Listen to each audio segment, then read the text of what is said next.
the idea of being able to say have 5 or 10 games going at once, but you're not committed to sitting down and playing them at any given time. So, I'll get an email saying, hey, it's your turn in a game. I'll hop on for 5 to 10 minutes to take my turn and then log off and then kind of move on with my life. So, we think it's a perfect format for, that older, that kind of, that busy player who has a lot to do in their life, but really, really likes Axis and Allies and wants to find a way to play without dedicating the time and effort to play the actual board game. So, we're really looking forward to continuing to get the community feedback on what they're really, really liking about the game and what they would like to see kind of moving forward.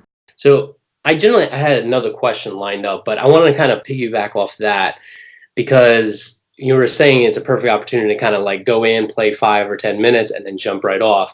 And as soon as you ever mentioned that, the first thing that popped up in my head was like iPhone or iPad. Like I can't tell you how many times that like I'll be on like I have 5 or 10 minutes. I'm like, geez, what can I do in 5 or 10 minutes? So is there any interest in possibly bringing this to the mobile platform? Yeah, I think Beamdog has a reputation of having all our games on as many platforms as possible. So when we did the enhanced versions of Baldur's Gate, obviously they launched first on tablet and then onto PC and then onto phone, and now they're coming onto consoles. So that's very much a kind of studio mantra that we would like to hold forward on Axis and Allies as we move forward. So we are interested in additional platforms for the game, but right now we're really, really focused on getting the PC version that we've released into early access into a really, really good spot so that we can make sure that the people who are playing it on PC are really, really happy with the game.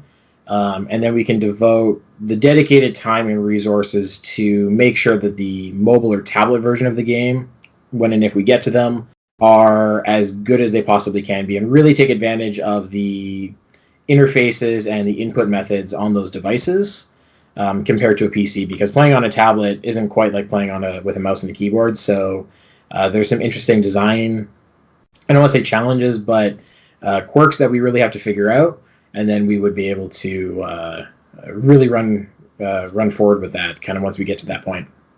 Do you feel like, I know you guys have Baldur's Gate on the iPad and on the phone. I'm kind of curious because the new iOS 13 is coming out this fall. Do you feel like, I know they're offering like mouse support for the iPad and Xbox and PlayStation controller support. Would that, like, as a developer of this mobile game, would you guys be interested in altering the game to kind of sync with those devices?